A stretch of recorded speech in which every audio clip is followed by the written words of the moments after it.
Bonjour et bienvenue dans les 4V, Agnès Buzyn. Vous Bonjour publiez Thomas. donc ce livre, votre journal, janvier-juin 2020, 6 mois d'une crise inédite racontée de l'intérieur et forcément avec la part de subjectivité inévitable s'agissant de quelqu'un, vous en l'occurrence, qui en avez pris plein la figure pendant cette période du Covid. Alors c'est vrai que ce livre, il est plein de sincérité, mais il est aussi troublant. Parce qu'on se dit, au fond, Agnès Buzyn, elle est une excellente avocate d'elle-même. Elle veut nous dire en presque 500 pages, c'est pas vraiment de ma faute, parce que moi j'ai tout bien fait, j'ai prévenu tout le monde. Pourquoi ce livre? C'est quoi le moteur de ce bouquin? Alors, il n'avait pas du tout vocation à être publié. Je l'ai écrit pour mes enfants. Je suis partie travailler à l'hôpital au moment de la crise du Covid et j'avais peur de mourir et j'avais peur que mes enfants ne connaissent pas l'histoire réelle de la façon dont le Covid est arrivé en France et dont nous l'avons géré.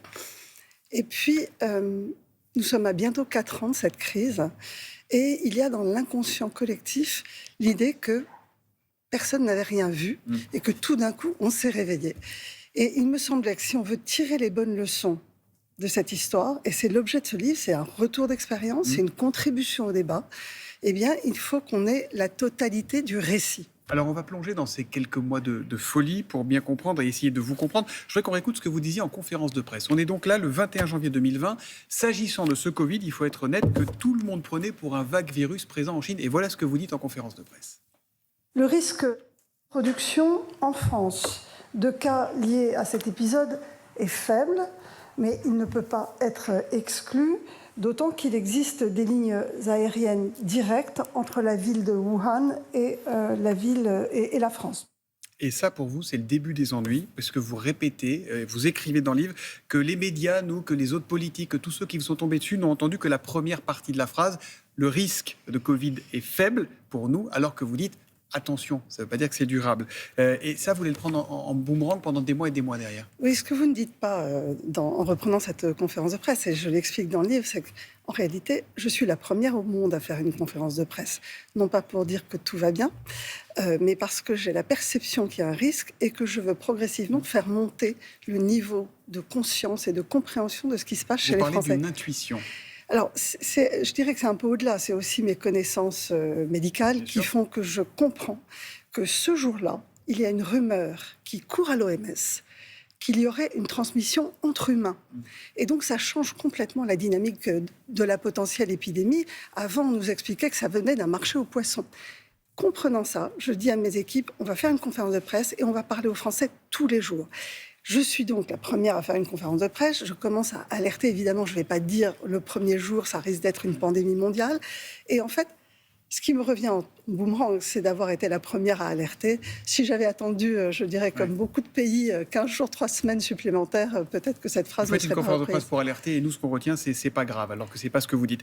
Je sais qu'on vous a déjà beaucoup posé la question, Agnès Buzyn, mais j'avoue que personnellement, la publication de textos échangés avec les dirigeants, avec le président de la République, avec le Premier ministre de l'époque, avec les ministres, avec vos différents interlocuteurs, me choque un peu, parce qu'elle pose la question de confiance. Est-ce que tout a vocation à être publié? Est-ce que vous pensez que lorsqu'ils vous écrivent, Emmanuel Macron, Édouard Philippe, ils se disent « Attention, à ce que j'écris, ça va finir dans un livre » ? Alors, pas du tout. Et sincèrement, je pense que si l'histoire n'avait pas été celle qui s'est déroulée après, notamment la Cour de justice de la République, jamais je ne me serais permise de publier le moindre texto d'un président ou d'un Premier ministre. Ce qui s'est passé, c'est qu'en réalité, tous ces échanges ont été aspirés de mon téléphone lors de la perquisition. Parce que vous avez été perquisitionné comme Olivier Véran notamment, comme Édouard Philippe également. Voilà. Vous avez été mis en examen, puis la Cour de cassation est revenue. Là, vous êtes témoin assisté dans l'enquête. Donc, ma mise en examen a été annulée. Et donc, ces textos, en fait, ont été lus par des dizaines de personnes. Et surtout, certains d'entre eux ont déjà fuité dans la presse. Et donc, il me semble que là, nous parlons d'une histoire qui a concerné quand même 67 millions de Français. Pour moi, c'est plus un document historique que je livre aux Français en essayant d'être factuel et en leur redonnant une partie de l'histoire qu'ils ne connaissent pas. Alors, dans votre journal et dans votre histoire personnelle, il y a clairement un avant et un après 16 février. 16 février 2020, c'est la date à laquelle vous quittez le gouvernement. 8 jours plus tôt, le 8 février 2020, donc, vous parlez au téléphone de tsunami avec Emmanuel Macron quant à la situation avec le Covid.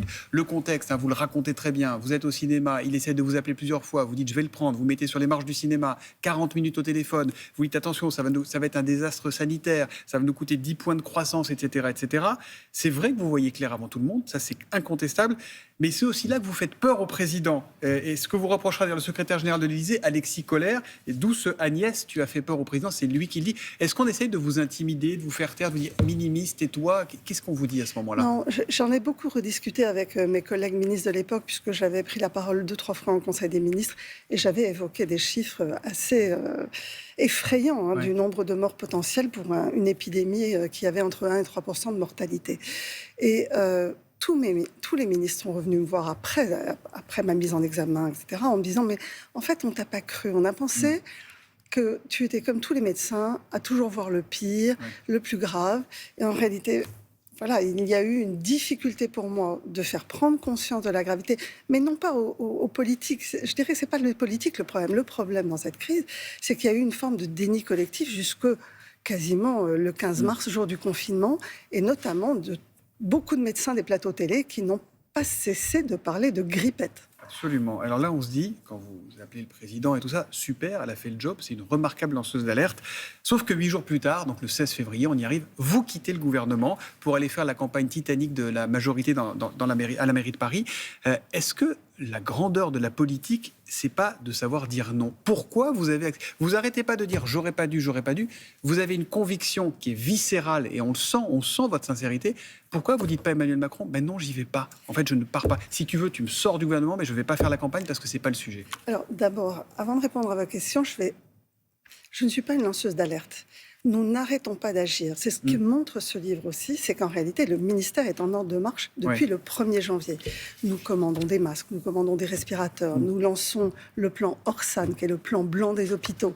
Et donc, en réalité, ça n'est pas qu'une lanceuse... Dans le sens où vous dites à tout le monde, réveillez-vous là. Nous, on fait ce qu'on peut, mais réveillez-vous. Nous, on a travaillé. Et en réalité, ce qui a été invraisemblable pour moi, c'est que tout ce travail de fond fait par le ministère est passé totalement inaperçu chez les Français. Vous quittez le ministère? J'essaie de trouver l'explication dans le livre. C'est un moment où je doute. Pourquoi je doute? Parce que l'épidémie, au moment où arrive l'affaire Griveaux, l'épidémie est toujours cantonnée à la Chine. Il n'y a pas encore d'épidémie en dehors de Chine. Il y a des cas exportés. Mais personne n'y croit. On voit, je donne exprès les avis des agences sanitaires internationales.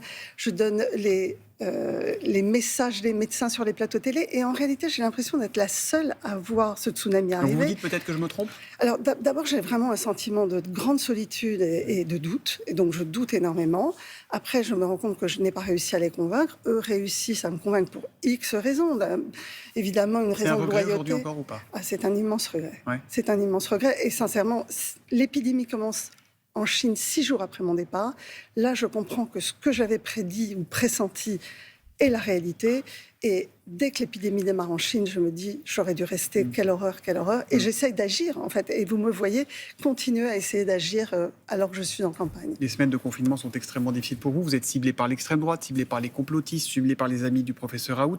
Je me sens extrêmement seul, écrivez-vous. L'ambiance est pesante à la maison, j'ose plus sortir. Mon fils de 20 ans ne quitte plus son portable.